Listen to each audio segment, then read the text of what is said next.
Our horror game story kinda sucked, so we decided to pull a Shakespeare and sprinkle on some drama. Story. It's an essential part of every single game out there. It tells the player about the world around them, who they are, their purpose, and who the antagonist, aka the baddie, is.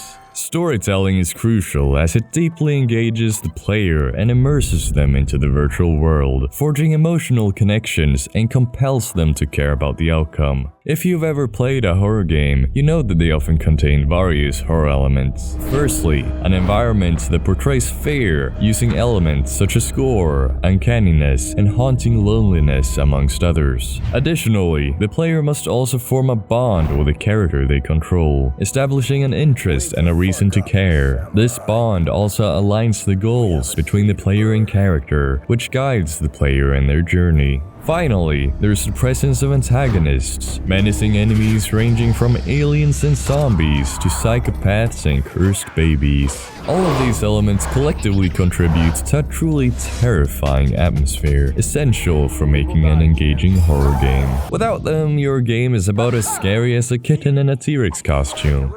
So how exactly is one supposed to be invested in our story if it's missing that emotional deepness which is also omnipresent amongst all horror games? Well, the answer is simple. Bullshit! Create a story and make it deep. But before we get into that, what parts of our game story have we established so far? Well, I'm thrilled you asked. Our game is a psychological horror game where you step into the shoes of a traumatized child experiencing their worst nightmare. You find yourself trapped in a closed shopping mall where you're the only person remaining, left with nothing except your fears. Your mission is to escape before your nightmares devour you.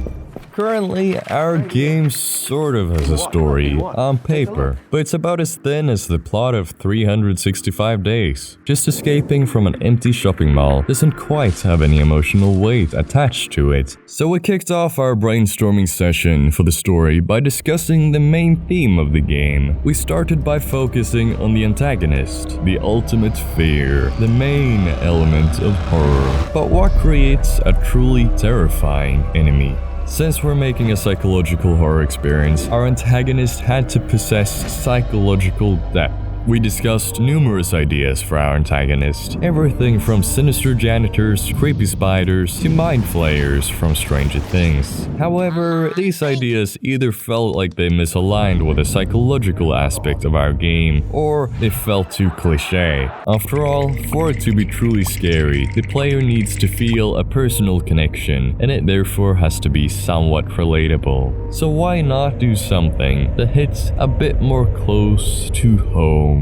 Domestic violence. Boom! There we had it. Definitely not stolen from a comment on our previous video. And we woke up feeling a bit sexist, so we deduced that if the abusive parent was a father, he would be more physically intimidating, while a motherly figure would be more emotionally sadistic. So to follow through with our psychological path, we decided to make the mom the abuser. And she has treated you so bad, not even Oedipus would wanna be with her. Well, I mean... At first, the exact nature of the traumatic experiences is a mystery, but gets slowly unraveled throughout the game in various forms. For instance, the player may stumble upon drawings strategically placed in certain locations that offer insights about the narrative while also providing clues. These drawings are painstakingly hand-drawn by the most skilled of artists that aim to replicate the intricate design that of an infant Picasso. The kid you play as shares the same living standards as Harry Potter does, but don't expect to have any magical powers. But magic is cool. That's true. Most dreams are full of completely unrealistic scenarios. Just last night I dreamt I got an A in technology. Our game plays out in a dream, where unexpected and illogical events are the norm. Introducing lucid dreaming, a state where you're aware that you're dreaming and you realize that it's all in your imagination. When you enter a lucid state, you can gain control of the dream yourself. This would be an interesting concept and unique addition to include in our nightmarish game. At the start of the game, it dawns on the player they're stuck in a nightmare that just gets more horrifying for each passing minute. But just as the player feels the need to swap hands, the game takes a slight turn. As the player becomes more aware they're dreaming, they gain confidence and in turn achieve lucidity, allowing the player to gain gradual control over the surrounding environment, enabling them to do things such as transform toys into weapons. Faced with a choice, players can either continue with their mission to escape the mall and whatever is inside, or they may choose to fight their fears and beat the monster. Same way you might choose to beat that subscribe button. We have now established the fundamental elements of the story and lore, but we won't reveal much more,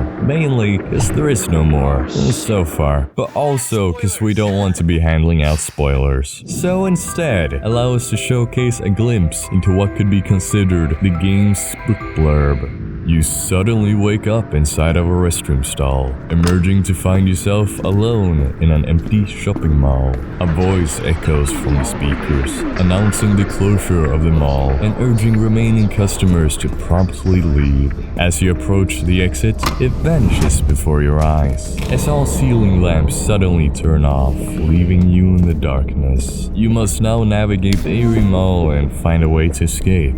But what you're soon to discover, you're not as alone as you thought you were. If that seemed compelling and like something you'd want to play alone in the dark at 2 AM, then hit that like and subscribe button to stay updated. Stay tuned for our next video, which hopefully comes out before Grand Theft Auto 6 does, where we might delve deeper into the details of certain game mechanics and how the monster operates, unless we decide on something else, which is a 50% chance we do.